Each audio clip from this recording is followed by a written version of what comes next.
Then we have Aikido, which is the art of basically utilizing your opponent's center or their balance and their momentum against them.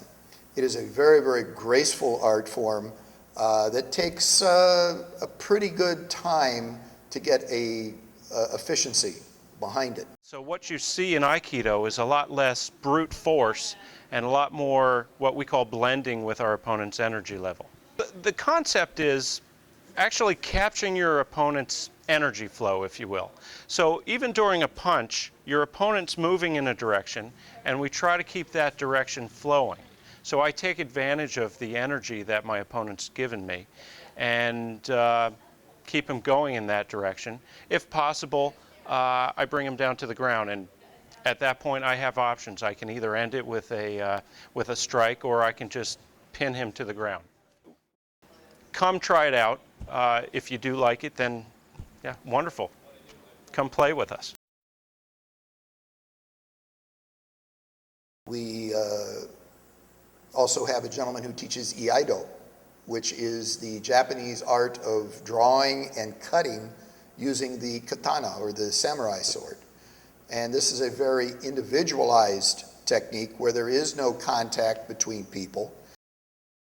The techniques of Iaido are from the samurai.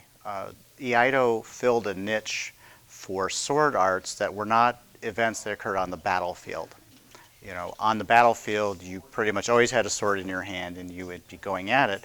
Iai is involved with, you would be in a domestic situation. You're walking down the street, you sense an attack, and then you counter and return the sword. If you want to learn a traditional art, you know, not something showy, something that's kind of made up fantasy Hollywood stuff. If you want to really do it the way a samurai did it, you need to be here. Jiu-Jitsu is basically a way of using joint locks and submission holds. It's a way of, can be utilized as a self-defense for taking somebody down and restraining them. If you're in a fight, it is almost guaranteed it's going to end up on the ground.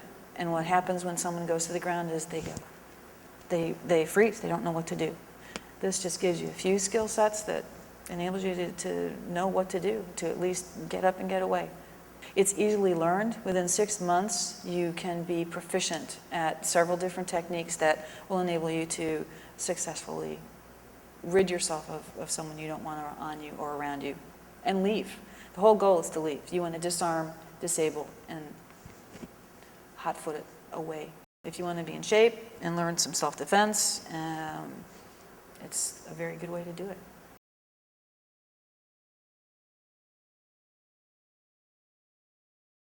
But what I explain to people is studying martial arts is much like a pyramid. The first thing we have to do is we have to have a very, very good base. And the first segment that we have is called Kihon-Renshu, which is basic techniques, or PT1. The next level would be kata, which is some systems call it forms. This is a prearranged, memorized series of movements where we're moving not only forward and backwards, but we're also moving laterally and sometimes at 45 degrees. The tip of the iceberg, or the tip of the pyramid, would be Jokomite, which is free sparring. This is where we will pair up two students, and they are not in competition with each other. They are actually training partners. Get involved, get in there, give it a try. Don't try it one class, don't try 2 classes. Give it a month, give it 6 weeks.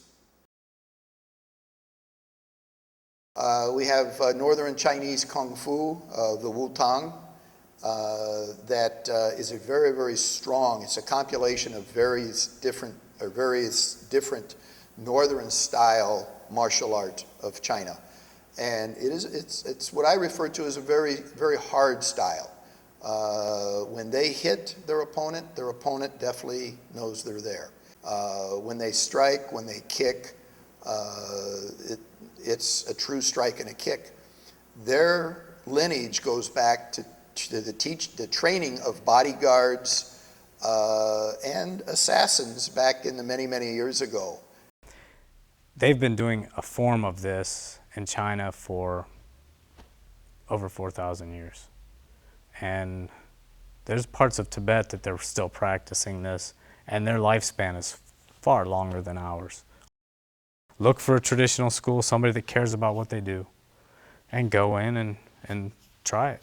And stick with it. The first month, you're going to hate it. But then after a couple months, you'll get addicted to it.